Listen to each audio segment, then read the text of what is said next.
flowers are up. The past flowers are up. They burned about 3/4 of Blackman Prairie, where we usually go. There's still some flowers there. I'm seeing the early spring flowers, wildflowers coming up, a little bit in bloom, so they should be with us a little bit. So it's nice to welcome spring, and we'll be glad when the wind dies down a little bit and the sun keeps shining. That would be nice.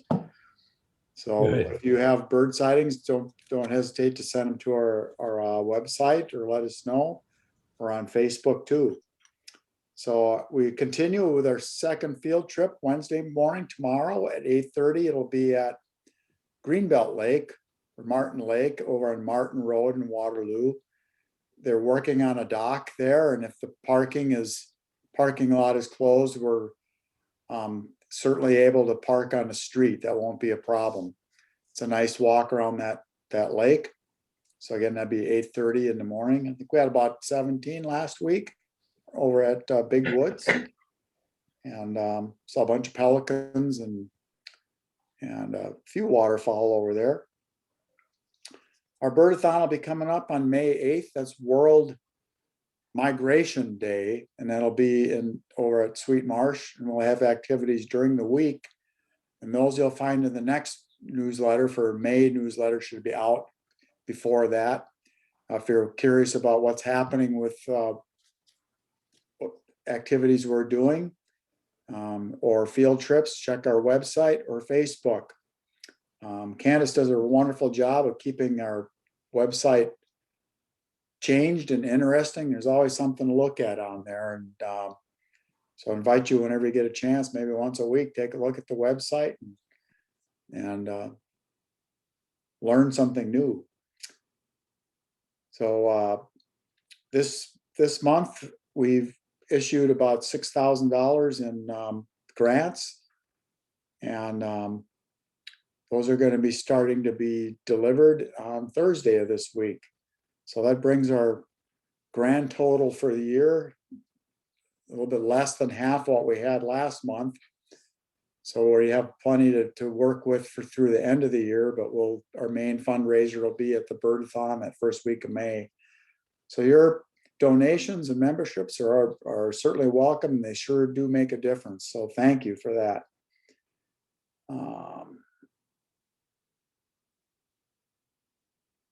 I think that's about all I really have right now. And so we'll get started with our program. Katie Klus is a naturalist over at Hartman Reserve and for Blackhawk County. And she's done a wonderful job of starting to develop the bird area outside of the bird feeding station there, and for habitat for birds and for pollinators. And that's been a work in progress, but it's sure looking really great. And sure, thank you, Katie. You may know Katie from before she was married as Katie Shelton. Now it's Katie Klus. How long have you been married now, Katie? Oh, I actually got divorced just a couple years ago. Oh, okay. Oh, that's the difference. I'm sorry. Yeah, that's okay. It happens. It's happened to me too. Oh, yeah, it happens all the time. Okay. Yeah, so she's done a lot of work. She's been with Blackhawk County for 10 years. She has a degree from UNI in environmental geography and a minor in anthropology. She has certificates in cartographic and geospatial information systems. That sounds a lot over my head for sure, but she sure spends a lot of time with young people, hundreds, if not thousands of people at Hartman Reserve. And tonight she's going to present a virtual tour, show us some of the new things that are going on at Hartman Reserve on the inside and the outside. And also she'll be talking about wild backyards. I was out in my yard today looking at some of the native stuff and cleaning out, getting ready for the spring. I planted some prairie, and it sure does make a difference. Put a little bit in your yard and you start to attract birds and butterflies and pollinators. And we're anxious to hear what Katie has to say on Wild Backyards program. So Katie? I'll have you take it away. Thank you.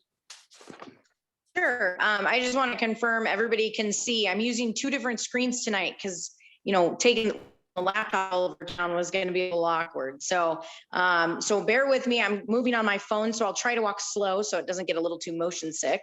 But I thought that, with COVID and frankly, a lot of people not that usually come out to our building or come out to our spaces haven't maybe been out. And we kind of have been busy. So when field trips and school groups and public programs ended, we shifted our focus indoors and into exhibits and signage and things that, you frankly just don't have a lot of time for. So I thought I'd get everybody kind of an update, especially if you haven't been in the building. Our building is open to the public. Masks are required, but it is open to the public, 8 to 4:30 Monday through Friday. And then from 1 to 5 on Sunday afternoons. So encourage you to stop on by, especially like Tom was talking about the wildflowers, man, they're starting to pop. Our whole forest floor is covered in Dutchman's breeches and trout lilies right now. So it's just going to get better. So stop on out. But otherwise, so this interior area, these are metal panels that have gone up. So it's supposed to be a wetland flyway scene, and we're getting ready to put in more birds, especially migratory waterfowl, things like that. As you see, our big trumpeter, she's been here since we moved into the building. And then we're going to be having osprey, as well as this area is going to house a giant kind of fake beaver dam with the taxidermy beaver. And then this blank wall is going to house, we have a pelican being currently worked on at the taxidermist, and there's a John boat that's going to come and kind of stick out from the wall and have a pelican on the end. So, which is pretty cool. So this area is still very much in progress, but we are pretty happy to see these steel panels. They were done here in town and designed by a ISU student in conjunction with our wildlife professionals here. So this next piece is really the room that is now almost basically complete, that we just spent a ton of time on, especially our wildlife guys. So this is mimicking kind of a boathouse situation. So this actually just got put in a month ago. So this is a touch tank for kids. And actually the crawdads just went in there last week.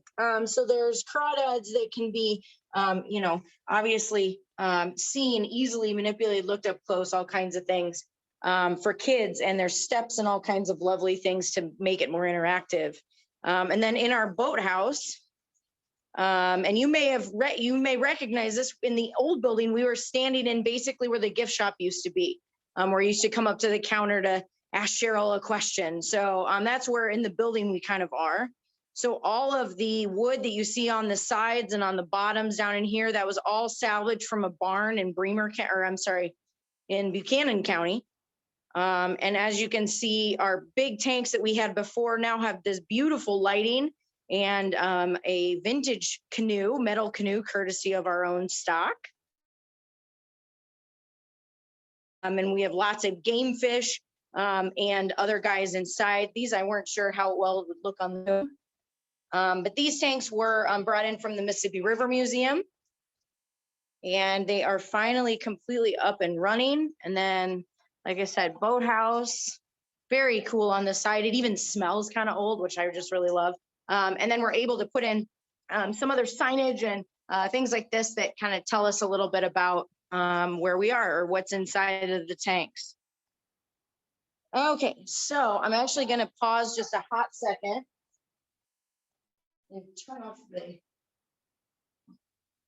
there we go, the sound of my other laptop, because that would be awkward. Okay, so we've got our big tree. We've had this now for a while, but something that is brand new, our snake ladies and our salamander got a brand new enclosure, which is pretty nice. And then this area, I was actually really hoping it'd be done by the time this rolled around this week. So this whole area, this mural is going to change actually in 2 days. So a new one's going to be going up, as well as new signage and things like that. Vinyl clings that are going to be put on everything as well. So I was really hoping it'd be done. But this one, man, you want to talk COVID and the problems that everyone has had shipping things. So this has been the labor of love, this small, tiny turtle. So this is our new solar turtle. So it is made entirely of solar panels The company is a brand new company that was actually on Shark Tank. So they make these solar cells in the shapes of animals, and we use it as an education. So it is actually going to power, you can see in the bottom, these holes in the display. So that's actually going to power displays in the bottom. And also talk a little bit about how electricity works. So that part was pretty awesome. And then this long enclosure here. So this is where our turtle ladies are living. So our boxy ladies. So we have 2 endangered ornate box turtles. And then we have a 3-toed box lady. And they were ready for a bigger space. And so this enclosure was actually built by Amy, our supervisor. Her husband actually built this through a memorial of that a family put into place here at Hartman. So, and then the bottom will be changeable for exhibits and things like that. And they also have sound and lots of cool things. This one, we're still in progress. We had some major silicone issues. And so we're in the process of finishing that. And then this one, Tom had mentioned our bird walk. That has been a labor of love to get this thing accomplished and finished. And we're so close to the end of it. I'm so excited. So one thing that we were pretty excited for, so last fall, I'll get a little bit closer to the windows. Last fall, we were able to finally install. So you see these like in the back, there's posts with 3 different bird feeders. It's really hard. It's light out there and dark in here. See those posts. So those are actually night.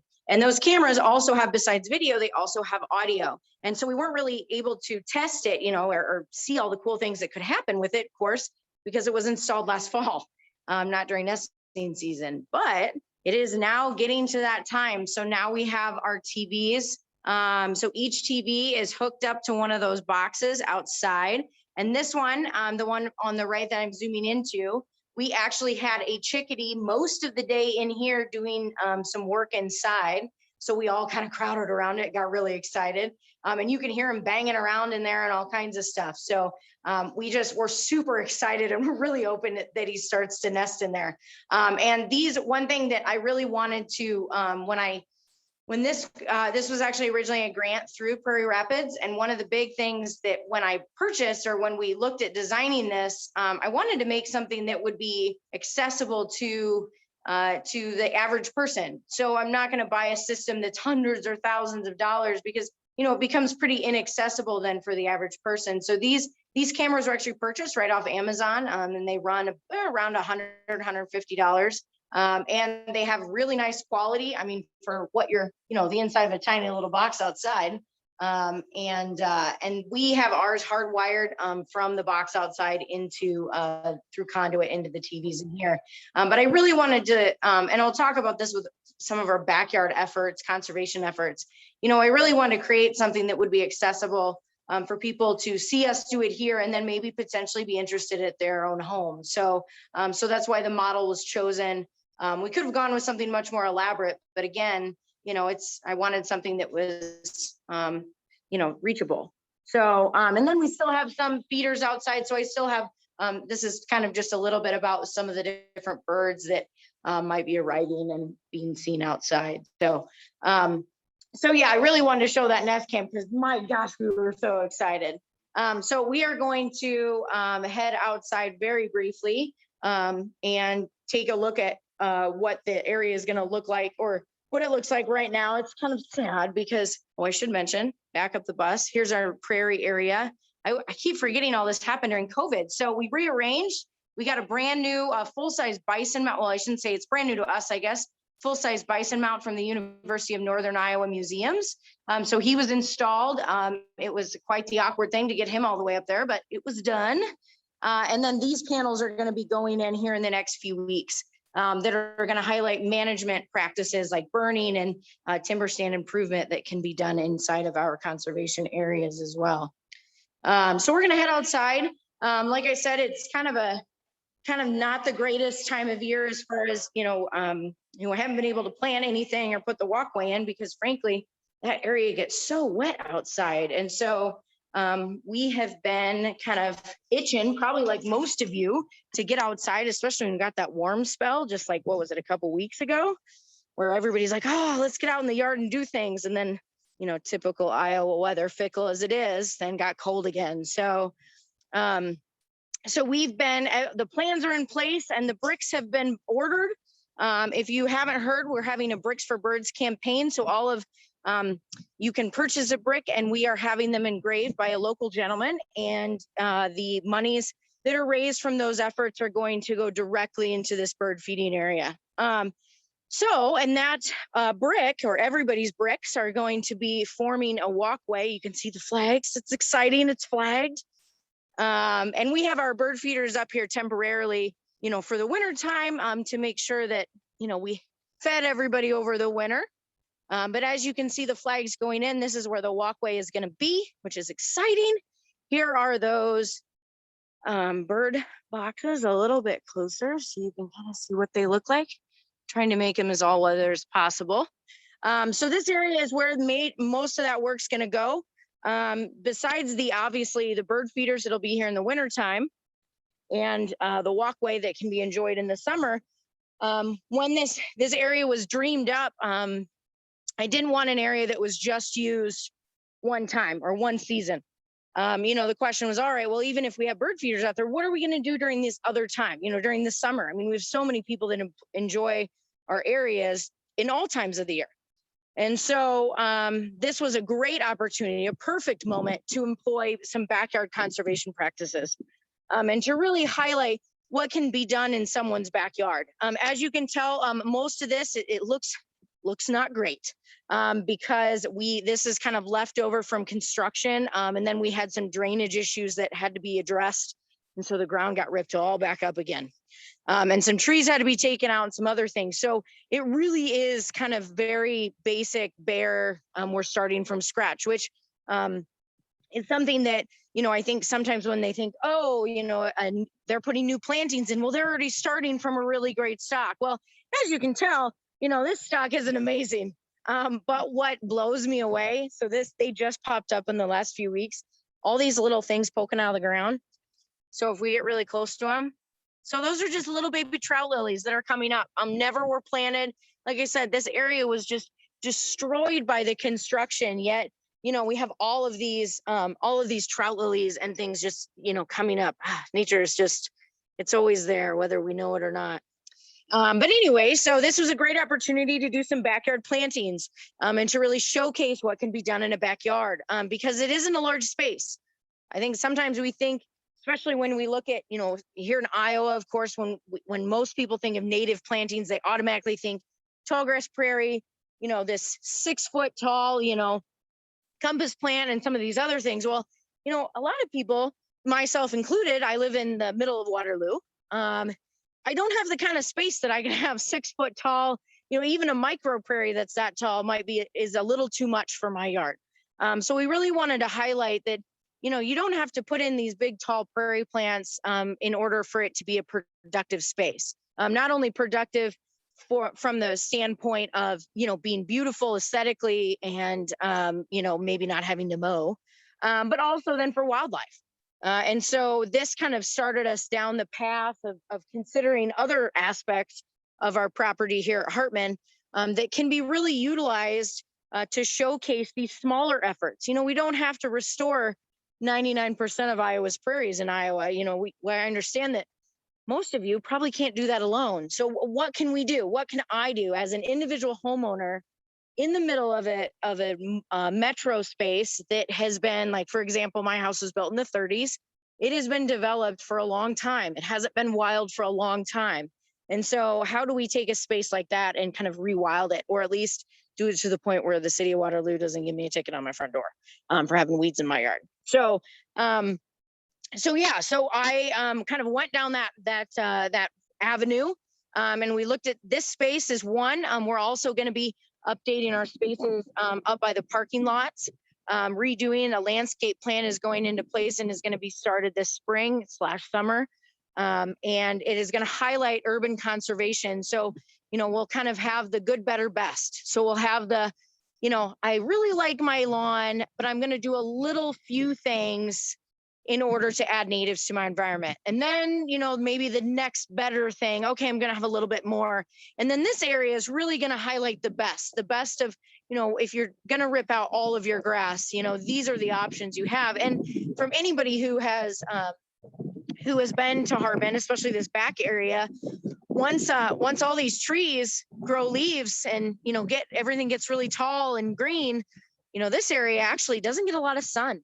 So I think sometimes it's intimidating planting or having an area that is shade, that is covered in shade or part shade. You know, it's not bright sun, because again, tall prairie plants, a lot of people automatically think, you know, it's full sun, bright sun, all these things. So anyway, so this area is really going to highlight like what can be done from a shade perspective, especially in even your part shades, you know, and I'll highlight a little bit more when I get inside. But this area has been cleared out as well. We're going to have a large, oh, I'm losing light, a large bird nest that kids can climb on in. It's going to be a little kind of a part of our new play stations that's going to be put in.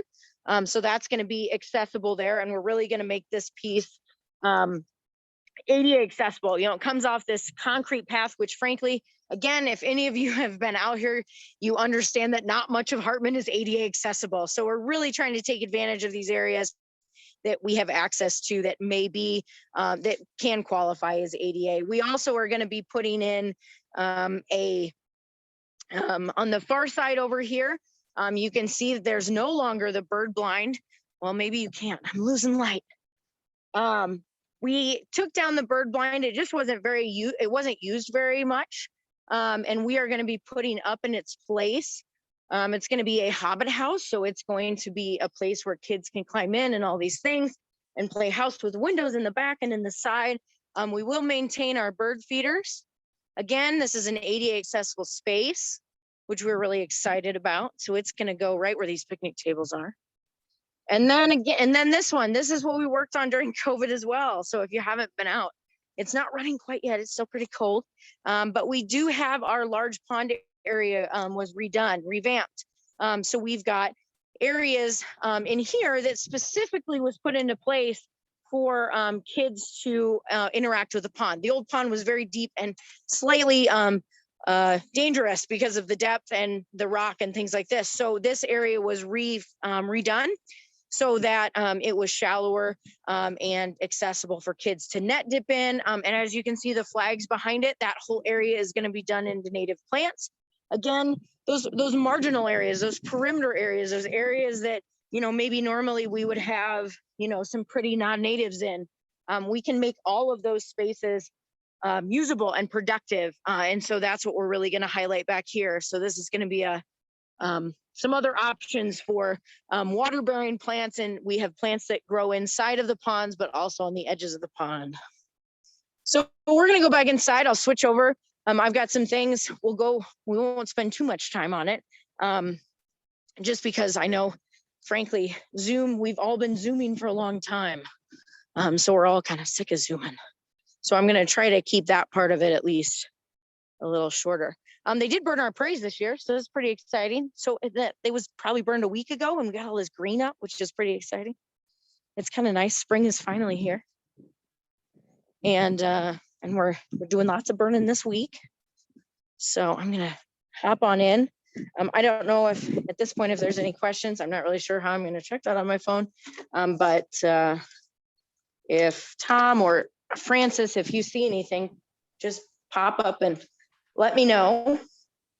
Sorry if I'm making anyone motion sick. I'm trying to hurry without, you know, taking you all on a roller coaster ride. This is Tom, Katie. If anybody does have a question, you can use the chat room, and we'll gather those at the end of the talk, or any comments you want to make too. You can do that on the chat on your Zoom. Thanks.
Can't hear you.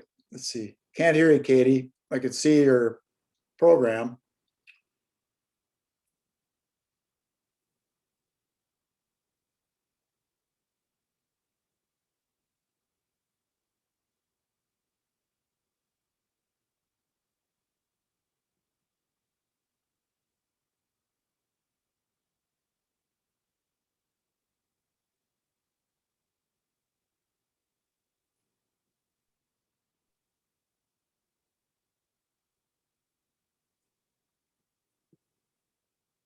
Can't hear you.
Your her phone is gone.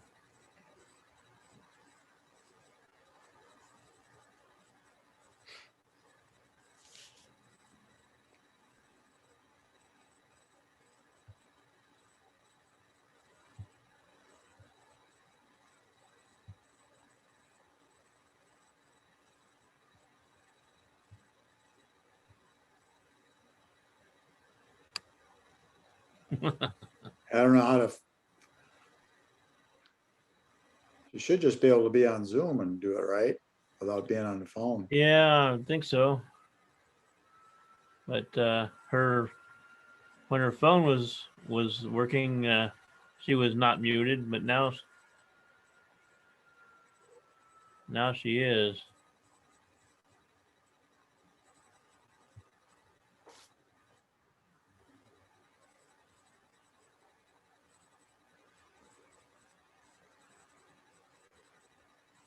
Is she there anymore? That's,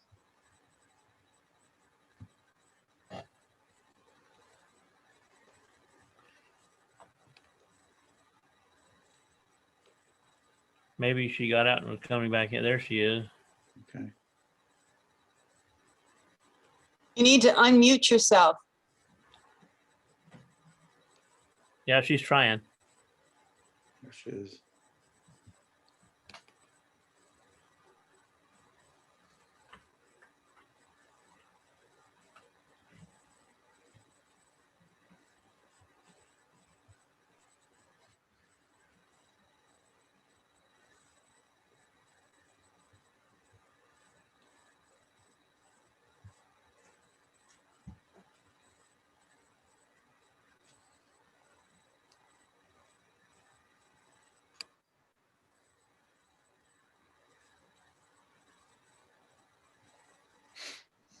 Hello? There There we you go. go. Oh my gosh. Oh my gosh. I am so sorry. Oh. Francis and I even practiced all this before you all got on. Oh, gosh. Okay. That happens. I'm ready now. Say, before you go, Katie, we did have one question about outside, the pollinator garden.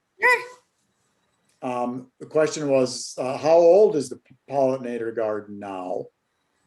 Well, Would you consider that doing a tour? that pollinator garden out there hasn't even been started. So we haven't done any plantings inside of it. Those trout lilies are just kind of magically there, just by the force of nature itself. So it is going to be planted this coming. They have to put the walkway in first. Otherwise it'll just tear out all those plants, cause a lot of damage to those plants, especially shock. We actually, through some other grant funding and monies, we're going to be putting in a small greenhouse and going to be growing our own native plants that then will go into that area as well as dividing some of our other stuff that we have around and some other connections we have with some native plants through like the Tallgrass Berry Center and things like that. So, so it is yet to be planted. The plan is in place. It has been designed, and it just, we're waiting to put the brick in first because we were worried that we'd go through all that work of those beautiful plants and then tear the poop out of them when we go to put all the brick in. So, so we are getting ready, hopefully. Cross our fingers, but the bricks are here. I have the whole pile of bricks. All right. You're waiting because that area gets so muddy and swampy. So, all right, I am We're ready. going to open up the next little piece. And I'm going to skip ahead a bit because I know you all are probably on the bus. So one of the things that I talk about a lot of times when I talk about backyard conservation is the why. Why do we do this? Why not just not worry about it and just plant whatever? Well, you know, a lot of times we don't realize, you know, how small some of the things that we're supporting, you know, our lawns, our private homes are all an ecosystem. And we're not the only thing that lives in that ecosystem. So, you know, I love this picture of the stickbug eggs. So that's that top left. I mean, that's somebody's finger. That's five of them sitting on there. So it always blows me away at how small and delicate or seemingly delicate these things are. And then, you know, they turn into all these insects that are, you know, as all of us know, as bird, you know, you're on here because you're a bird lover, all of those insects are super, super valuable to birds. So we've got to keep these around. And I always put up the grub picture because everybody gets really freaked out by grubs, which I've never quite understood why. They're just a really chubby worm. But they get really freaked out. And I know even growing up, my dad was like, he'd see a grub in his lawn and just like lose his mind. And so, you know, one of those things I always tell people, grubs, you know, those are baby beetles. And there's lots of things that eat beetles. Beetles are one of the most prevalent species of insect or groups of insects in the entire world. And so frankly, we need to keep those grubs. I know they just don't look so great and they can do a little damage to yards, but we got to think about big picture. You know, and we have these things that are kind of gross looking and for example, things that are gross looking like these, you know, like the grub and the, you know, Luna moth, you know, little pupa case. Somebody actually called and sent me an email just the other day, like, what the heck is this really gross thing? And I sent him this specific slide and I said, you know, they turn into this beautiful thing. So Luna moths are one of our largest moth species. And frankly, every time I see a Luna moth, I'm just blown away. Like it's one of those first time and 700th time. It's just as magical every time I see them. So all those things in the previous picture, this is what they turn into. You know, those stick bugs turn into, you know, I mean, I've picked up stick bugs here at Hartman, the size of my hand, you know, and my whole hand, you know, versus the tiny little tip of the finger. So, you know, it's just something to remember that it may, you know, be gross in the beginning, but, you know, or at least what humans perceive as gross isn't necessarily, you know, what should matter in the world. So I like to put this one up. I found this graphic a couple years ago. So, and I'll be referencing a lot of Doug Tallamy's information about native plants. He is a professional in the field and has done a lot of studies specifically in correlating birds, caterpillars, and all of those biomass type things together. And so 85% of the land east of the Mississippi is privately owned. So that means that, you know, only 15% is actually, you know, the public or conservation institutions are making decisions to keep these things wild or keep these ecosystems working. So a majority of the ecosystem that all of this depends on, not only us, but our birds and all these other mammals and things like that are relying on, 85% is in our own backyards. So I think it's something that we need to be looking towards is urban conservation or private land conservation, because it's not these vast, you know, fields out in Kansas or the sandhills and things like this out in Nebraska. You know, those things are protected, sure, but like think about like here in Iowa, I love this picture, you know, this graphic, you know, look at those are 3 states, granted small states, but 3 states fit in the state of Iowa, and that's not even all of Iowa. And so we think about, you know, every backyard counts, you know, every private land counts. And so, you know, the next then step is, you know, the education piece. You know, how are we going to get people to understand that, you know, conservation doesn't have to happen on a big, 400 or 500 acre prairie that's sitting out in a rural area. It can be happening right in our backyard. And this goes back to that urban, personally, like in my own backyard, I can't support 6 foot tall compass plants. Like I just don't have the space, and I frankly don't have the sunshine for it. And so that's where this urban conservation, we need to be looking beyond just these, the typical kind of what we see, native plants, tall prairie plants. There's a lot of other things that maintain native insect populations, and of course the native bird populations. And so, so the numbers, so these are, I threw little numbers. So this all comes from or at least the top 2 from Doug Tallamy's latest book, and some studies he's done. So 16 out of 20 bird families need caterpillars, specifically caterpillars. They're soft, they're squishy. Mom can shove the, caterpillars down baby's throat without any problems. They're still squishy, so they don't have that exoskeleton, or that chitin is what it's made out of, which is very hard and hard to digest. Caterpillars are high in protein. They're also high in carotenoids, which promote healthy immune systems. We eat carotenoids. It's made by plants, but then have to be somehow transferred from plants into, that next step, whether that be insects, birds, humans, etc. But, for example, your birds, your chickadees aren't just randomly going chewing on leaves. So how are they going to receive those nutrients? And it's through caterpillars. Chickadees. So there's the example. So I think this is crazy and amazing. So what Doug did is with his grad students, they had GoPros on, monitored many chickadee nests. And every time the motion sensor got triggered, they counted how many caterpillars got brought into each nest. And then of course, averaged it out and did all fancy scientific work. And so extrapolated that then by the end, they estimated it takes between 6,000 and 9,000 caterpillars to support one nest of chickadees.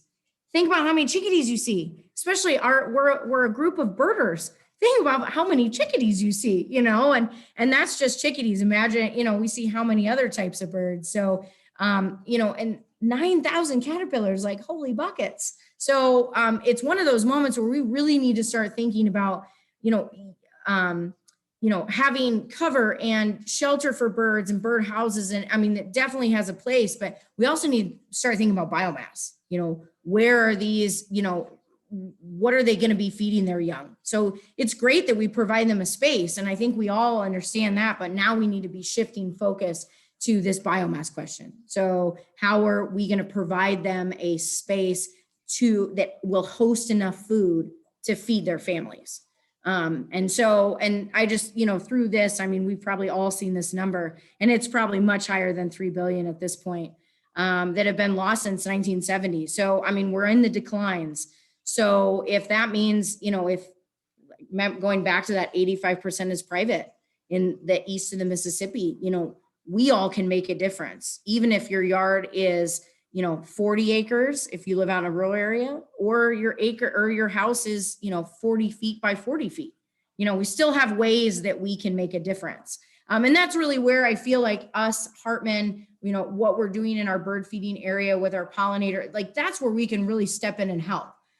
Is identifying plants that can go into these smaller spaces. So it doesn't have to be these 6 foot tall prairie plants. It can be, the small patch of Dutchman's breeches. It can be, the smaller patch of prairie smoke, or of, if you have wetter areas, of swamp milkweed, of turtlehead, all these other native plants that don't have to take up these massive amounts of space.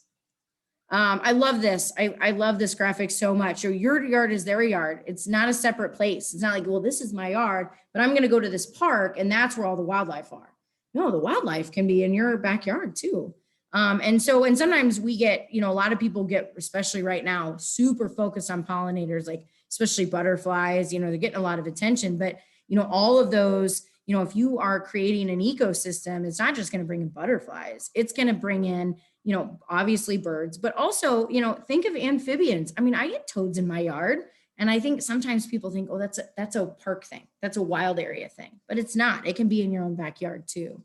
And obviously mammals, we've got the squirrel on here, but, there's lots of urban animals that have successfully lived with us and around us. So maybe instead of fighting them, we should maybe try to work with them a little bit, angry raccoons aside. But so yeah, so our yards are the future of conservation because again, 85%, that's a big number.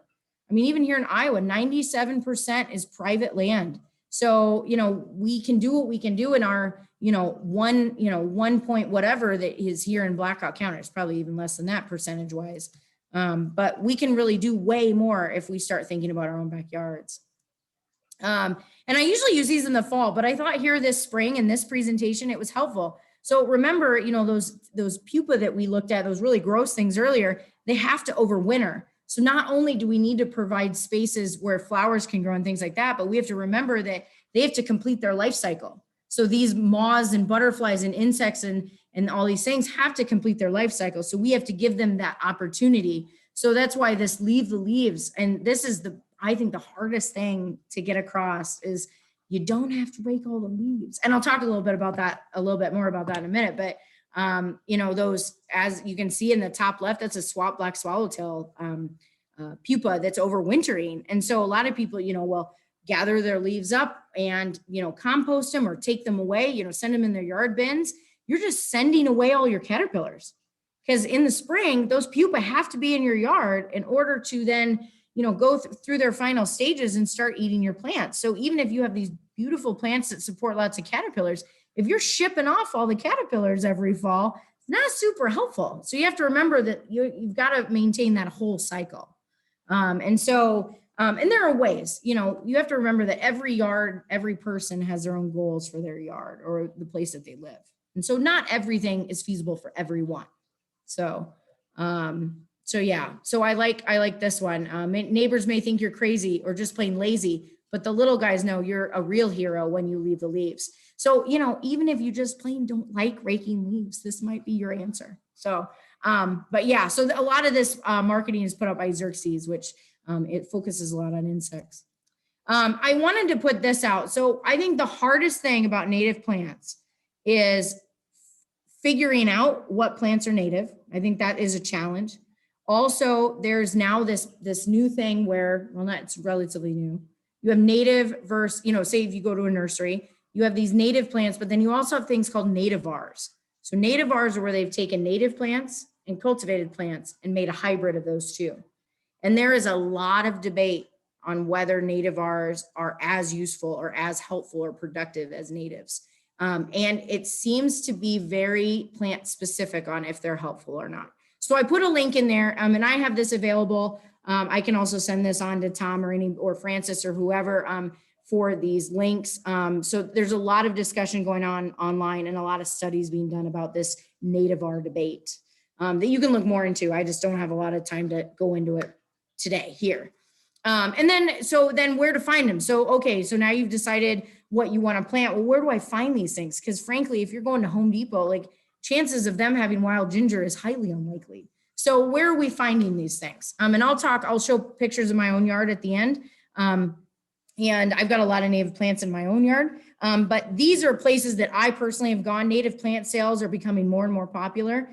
So I've personally gone to I think the only one I haven't done is the Friends of Hickory Hill Park, which is down in Johnson County. But the rest of them I have gotten plants from.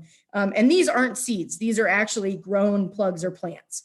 And you can see down below, I have a seeds where Seed Savers, Prairie Moon, Ion Exchange, some of those native or those seed companies that have been around for a long time. And there's more too. The Tallgrass Prairie Center has a really nice list on their website. But these other ones where I put the nursery or the native plant sales, those are actual, you will go and get a 4-inch tall plant. Which in some cases is going to be more feasible for certain species than getting seeds. And then I also put in a video. I use this myself. I was really nervous about it, but dividing wild ginger. So it is amazing. Once you get a colony started, it's like ferns. They just grow forever and you just cut them up and move them. It's kind of like hostas in that way too. So and then lastly, I put at the bottom, so designing, maintenance, now you have this thing or you've got this space, how do I go about designing something like this? Or how do I go about, what do I do? It's March in Iowa, in Northern Iowa, what do I do right now? Do I cut all my old plants back? Do I leave my plants? You know, and a good example of that there is on the left. So that's a graphic from the Xerxes about, you know, what time of year to, you know, start doing some maintenance. Because I get a lot of questions like, oh, well, you said to leave all the stuff tall, all the stems tall. Well, when do I cut them down? Because I'm getting new growth and things like that. And of course, you know, here in Iowa, it gets a little weird. Like this year's a little weird. I still haven't cut my stems yet. We haven't gotten, I think, enough consistently 50-degree days. We're getting a little cold still, so I haven't cut mine yet. But because I haven't, frankly, been seeing a ton of insects out and about, so I left mine a little longer. But there are some, and feel free, like reach, even after this Zoom is over or whatever, feel free to reach out. You know, we've got a lot of knowledge here at the Nature Center, or at least we can get you some more information or send you to the right place. Because I know it's a massive topic and lots of information. Okay, so I just wanted to do a quick little run through. So these are some of my pictures from my area and my yard in Waterloo. I live over by Burns Park, so those lots are pretty small. From the 30s. I definitely have non-natives as well as natives in here. So, and one of the things, this is another part of Doug Tallamy's work, you know, he's gone through and they've determined that, you know, you don't have to have 100% natives. You know, some non-native is okay. So they've determined that about 20 to 30% of non-natives amongst, you know, 70 to 80% natives still functions as a productive ecosystem as if it were 100% native. I don't have a ton of summer pictures because mine was very much, I was planting and moving, killing a lot of grass in my yard this summer. So I don't have some great pictures there. But I've got lots of different things going on. So in the bottom left, the spiky thing with the kind of looks like a grass with spiky leaves or points on the side of that rattlesnake master. That's again, common prairie plant, or maybe not common, but a prairie plant that you can put in your yard. You know, just because it's normally amongst all these other plants doesn't mean it can't go in your yard. And it's a really cool plant too. It adds a lot of structure and character to a garden, a lot of texture to a garden. And then some of your old favorites. So you can see in the top one with the bird feeder, there's some rudbeckia there in the back. And then again, in the front, I also keep the weeds. I don't pull a lot of weeds unless it's like, you know, really bad stuff I don't want that's going to spread, non-native stuff that's going to spread. But like in the bottom left, you can see that's oxalis. So oxalis is actually edible too. It produces these beautiful small flowers that I see like flies all the time around. So I keep it. Bottom right, I've got swamp milkweed. It's starting to turn yellow because it was at the end of the year. Top right, I've got a little bit of James Rocket. I know it was there before I was there. So I swear it wasn't me that put it in, I promise. And that might go by the wayside this year. I'm kind of deciding if I'm going to keep it or not. But another thing, so cover, you know, as all of you as birders know, cover is so important. So that in the top right, that gross looking, it's awful evergreen. I had plans. I'm like, I'll just cut it out. Well, then after the first winter, holy buckets, in the wintertime, because I have my feeders right there, the whole thing just like vibrates. There's so many birds in it. So I've left it because it provides excellent cover for my birds. And I do have hostas. The person that lived before me, she was the queen of hostas. There were hostas everywhere. There was hostas randomly in the middle of the yard. So I took a lot of those random ones out, but I did keep some of the big ones in the back because they do provide cover. I do have, that's usually where I find my toads. So that seems to be not very compact soil areas. So my toads really like it, or that's where I seem to find them, as well as rabbits and other things. So I've left that. We're going to kind of see how that goes. But I also have lots of violets and other things that grow in there as well that then will be the first to flower in the spring. So I leave all those as well. Bottom left, that's where that rattlesnake master lives. It was towards the end of the year, so you can see the cone heads from all kinds of other plants. I've got spiderwort in there, wild bergamot, and I've got some pictures of that here in a little bit. So this is my like one area of my house that's actually bright. So it's just full of this stuff, full of all kinds of bright plants. It's the only place I can put it. And then, so this spring, so I just took this like yesterday, day before, so I apologize, the quality is not great. So in the, as you can see, I leave the leaves. So all of these leaves, I actually have not raked my yard in 3 years. And if it kills grass, I'm kind of okay with that because I'm in the process of purposely killing grass. So if nature naturally kills more, that's even better. But no, for the most part, and frankly, I wish it would kill more grass, but it usually doesn't. I don't usually lose any grass every year. But I definitely don't rake out my bed. So these, as you can see, the Dame's Rocket would normally be in that top back area. So in that front, so that's Trillium, that's Woodland Trillium in the front. So that was found at the Lynn Master Gardener's sale last year. And so very beautiful native plant that loves shade. That area doesn't, this is about as much sunlight as it gets in the morning. So, it's a good reminder that again, you don't have to have these giant areas. Trillium, if you've been walking out in the woods in the springtime or in kind of the late spring is when it comes, it's a beautiful plant. There's many different types of Trillium that can tolerate partial shade to shade. So this is another, I know we're going to be putting in quite a few Trilliums in that back pollinator area. And then I've got in the bottom right some really bad, it's right by the box where, the electrical, where the guy comes to look at the meter and all the stuff. So that area gets covered in ferns. So I leave that into ferns. I also find a lot of toads in this area as well. I think because it's, again, less disturbed. Lots of native ferns. Ferns are an excellent piece or a type of plant to put in a shady area.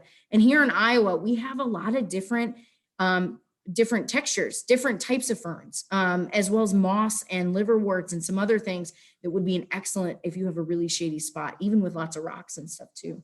I put in this bottom left photo because I do have naked lady lilies as well as elephant ears and some other things, very non-native.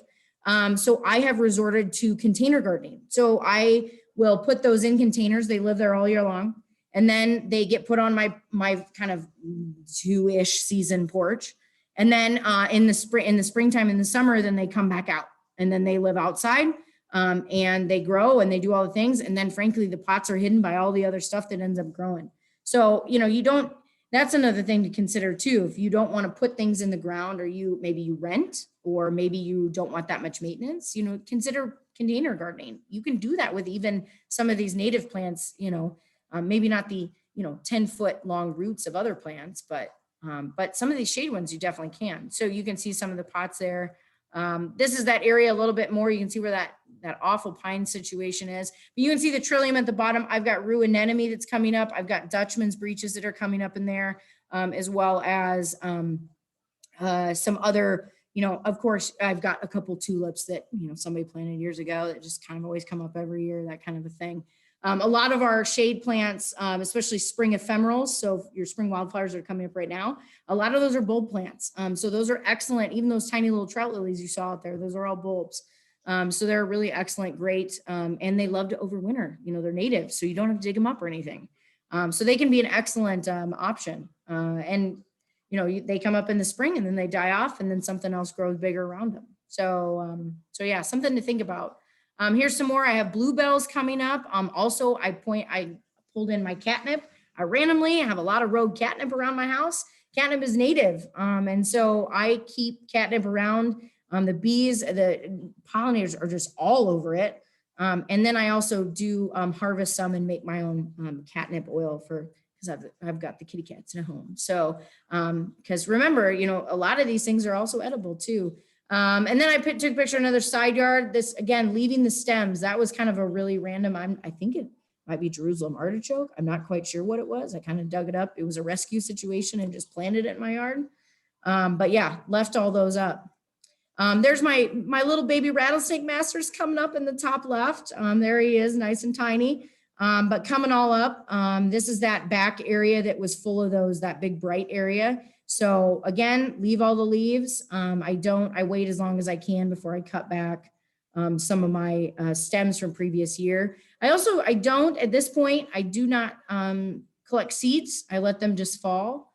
You can also see some yarrow, a little bit yarrow in that side pocket there.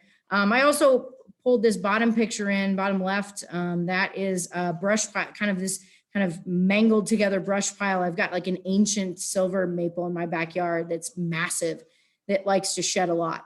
So that turns into the brush pile. I also have native grapevine that grows on that back fence. And I also keep that every year. And even if I don't use it for work, I'll cut it up and use it as a brush pile. So, I took a picture of my yard, the actual lawn I don't like, but I don't mow until later. So I get a lot of violets and dandelions and all these things that come up. I leave those for the pollinators. Those are the first things that they maybe have for the year. And yeah. Oh, and then that bottom picture is what the brush pile looks like in the spring time with, or I should say in the fall. I don't know why I wrote spring there, but yeah. So I like to show these pictures just because they're, you know, these are, this is a yard. This is a yard that is in progress and also that is pretty tiny, pretty small. So all these things can be done. These are some of our spring ephemerals that are coming up in Hartman right now. I have all of these in my yard with the exception of Mayaples. So all of these spring ephemerals can be put in a yard. And they aren't, it's one of those, again, we have to start kind of divorcing ourselves from the whole, like, well, this is wild and this is my yard. Like, you know, before we were there, it was all the same thing. And our soils are beautiful. So our soils can grow all these things. I mean, it's not like our ecosystem, our climate, you know, changes from our yard to here at Hartman. It's all the same thing. You talk to anybody who lives on the edge of a wild area and they'll understand there's no clear cut boundary between the wild and their yard. It kind of just grows together. So we have to kind of stop this thought that, like, just because it lives in the wild, it can't live in my yard, you know. And I think that the more and more we get to know our wild plants, the more we'll realize that, you know, most of that can go in our yard. So here's some more that are black-eyed Susans. You know, that's a very common one we find. I've got cardinal flower growing in that back, bellflower, goldenrod, snakeroot. Goldenrod is actually one of what we call a keystone species. So it hosts many. It's a very important plant, very many insects, very important plant, as well as oak trees. So even with, through Doug's research, there's over like, how many, over 5,000, thousands anyway, of caterpillar species, or, you know, butterfly caterpillars that are hosted on oak trees, just on oak trees. So we consider those, they're called keystone species. So these plants that kind of do the heavy lifting of the native world. And so goldenrod is one of those, rudbeckia is one of those, oaks, the genus Quercus is one of those. But I wanted to put snakeroot. I threw that in there, got that in my yard. That is one of the last things to bloom in the fall. So another thing to think about is succession. Your caterpillars, your birds, all these things need things throughout the year. So we can't just have things that bloom in July. We need to have things that start blooming early and then things that bloom late. And remembering to let them be, you know, after they bloom, it's okay to just let them be. Because it's not like you rake the wild. We don't rake the middle of Hartman. We don't go and cut the stems off of all the, you know, the prairie plants after they quit blooming. You know, they naturally just do that. So the more that we mimic natural cycles, or the closer we get to natural cycles, the better our yards are going to be. Obviously, with some exceptions, you know, burning and some of these other things that may be a little bit not exactly feasible in all situations. So yeah. So I want to make sure I didn't have any more, but that's just a kind of a small snippet. I'm hosting wildflower hikes this coming here in a few weeks, as well as if there's demand. You know, it's one of those things I'm kind of waiting to see kind of what kind of demand there's going to be, but there's a lot of specifics I could go into regarding species and succession and what to plant or what blooms when and all these things, but that we just don't have time for. I probably already talked longer than I should. I usually do. But yeah, I just kind of, part of this, I wanted to showcase just a few different plants, especially right now with the spring ephemerals coming up right now. You know, it's not, the wild isn't just in the wild areas. The wild can be in your own backyard too. And it doesn't have to be crazy. You know, sometimes that aesthetically doesn't look great. It can be very specific plantings, you know, and it's, you know, the birds don't care if it's a specific planting with a little stake in front of it that says snakeroot, you know, where your neighbors might, and the city of wherever you live may, but the caterpillars don't really care. So just something to think about, something to consider, especially now that we're ready. I know I'm itching to go out and get things, you know, moved, and I've got to move some things this year, but it's something to consider if you're going to be changing things up or putting new things in, is to really consider, you know, that this is this should be productive space, not only for us, but for the wildlife around us. Especially if you have an enjoyment of birds, because they need that directly, especially directly. And what better way if you can get those things right outside your back door instead of having to drive a whole really far away. So yeah. And at this point, I'm not sure. Let me know if there's any questions, or we can open it up to questions. I'm not sure. I don't even know what time it is, Tom, because I can't see that on my screen. But We're good. okay, I was like, I This is probably one- talked way too long, but No, this Right. is what's wonderful. I can see how excited you are with your yard. And it is. It's such great entertainment with native trees and plants, all the insects and birds that just start showing up. And we can't wait to see, make another visit out to Hartman and then watch the progress with the native plantings there too. You have a great yard. We had a great program too. It's really interesting. And that Doug Talmey's books, he has two of them. Bringing Nature Home was one. Is that the latest one? yes, Think yes. It's worth reading. Back to nature. Is Yeah, that a one? couple, I forget what they're, but Doug Talmey's an excellent speaker and author. And And good. he's been doing a lot of Zooms over this COVID time. So you might even just Google his name and you might Okay. find a recording of his presentations. They're lectures. fabulous. They They're are. fabulous. We did have a comment from Kelly that they had good luck with native plants from Prairie Nursery in Wisconsin. And I'm not familiar with them, but they put a 6-foot wide strip in their yard between their garage. And they got lots of bugs. And I've noticed that in my garden too, just the wasps and parasitic wasps and butterflies and flies and all the pollinators and the birds that eat them.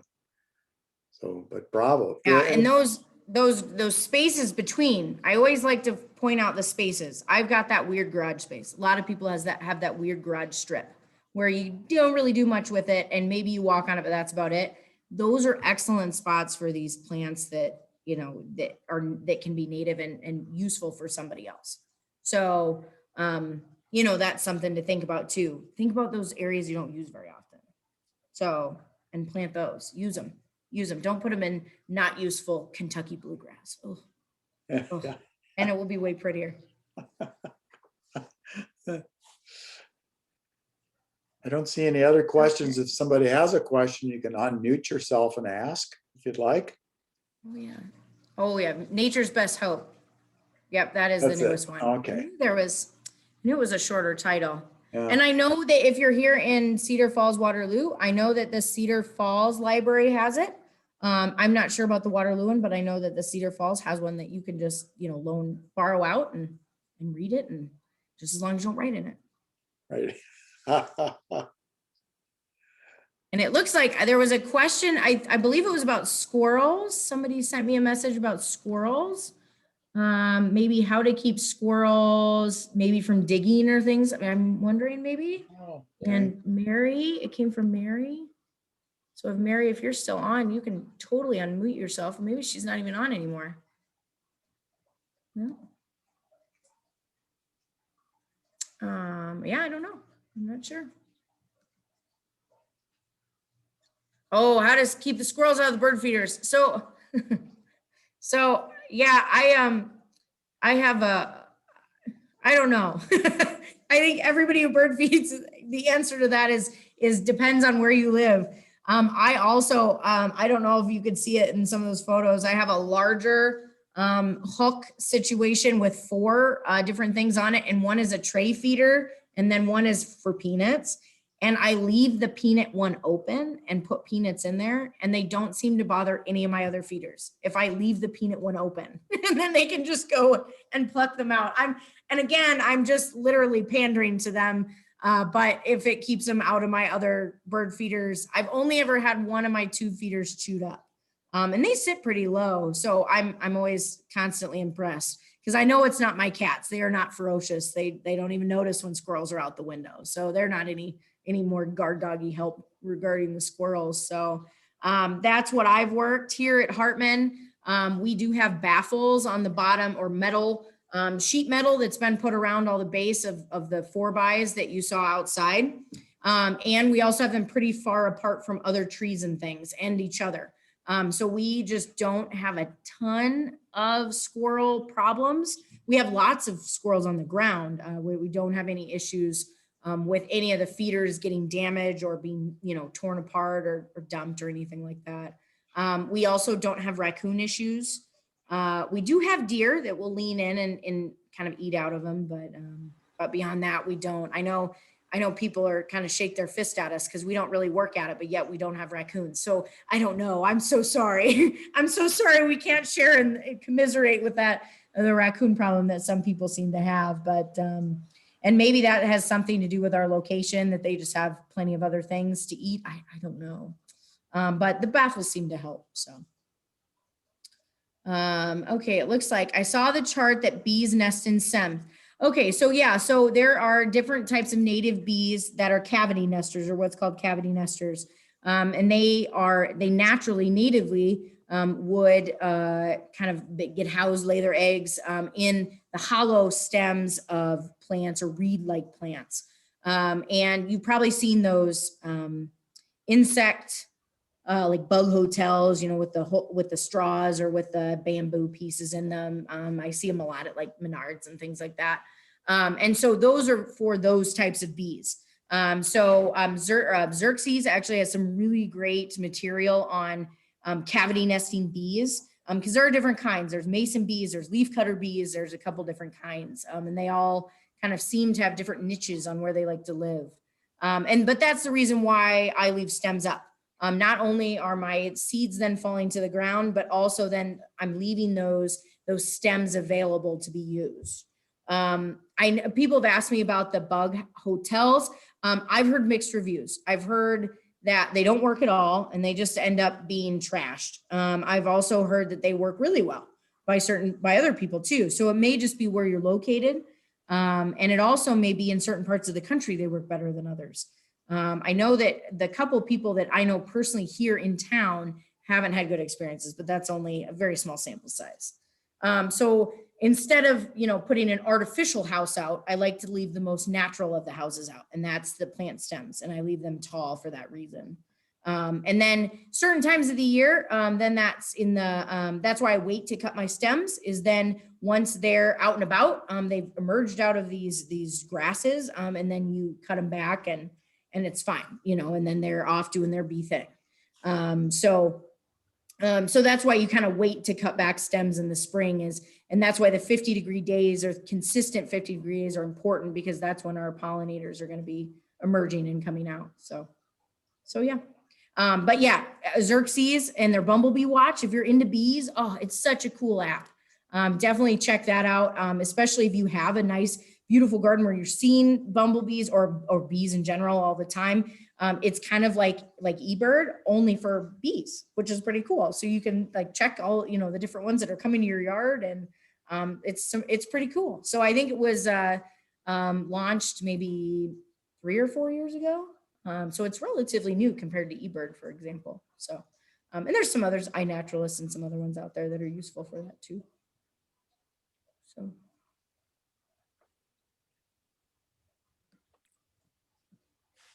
Well, Anything from anybody? I'm not seeing any other questions right now. This is I'll repeat, bravo. Really well done. And we're so thankful to have you working for us out at Hartman and for Blackhawk County. You're a great naturalist, and always learn something listening to you, Katie. Well, it's just because I ramble too much. That's frankly. But yeah, well, thanks so much for having me, everybody. And like I said, if there's more questions or, if you want follow-ups or have our other questions, we're only a phone call away or an email away. So feel free, reach out, especially during COVID. We miss having all the people, frankly. We miss talking to everybody. So Great. The chart you had with the places where to get seeds and things, you could send that to Candace, and she'll put that on our website. Okay, perfect. That'd be great. Yeah, I'll add some. I've got some more links to add in because I wasn't sure, if it was going to be available digitally or not. So I'll edit that and send that along to her tomorrow. And we've recorded this too, so if people want to, people want to see it again, or have somebody wasn't able to tune in tonight, they could check any of our programs on our website. So next month in May, we have a speaker talking about the history of the conservation, civilian CCC, Civilian Conservation Corps. Should be a really interesting program. I've heard good things about it. So, well, hope to see some of you on a field trip tomorrow, and keep track of your birds, and let's make our own backyards our own national park. Thanks again, Katie. Thank you all for being here tonight. Thank you. Great.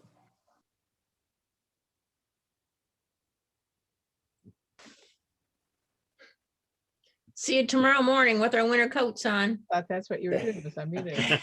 Yeah. And long underwear. Yeah. I noticed Candace was with us for a short time, Okay.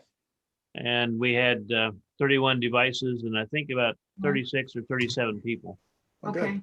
Okay. Gotcha. So we had Gene Hall from out there in Washington. We did. Yes, Georgia and Washington. Yep. Are we on mute? No. I was, Chris and I were down, hi, Chris and I were down at lower level of Hartman this week, Tom, and we ran into another one of these No, we representatives, were at George Witt. George Witt, Yeah. another one of these representatives from Working with Iowa State. the study, much like that NOAA was last year. You remember that person? Okay. There's another NOAA this year, and he has a team of people, and he'll be here for 6 months. And they're tracking the migration of birds, and he's been to most of the wildlife areas around here, but you might see him when he's walking around out in the woods. Huh. Just like last year, College student. they're college students, and Who does he work for? I'm not just clear on that. He's a student. he's from Minnesota, and he's living in our area for 6 months,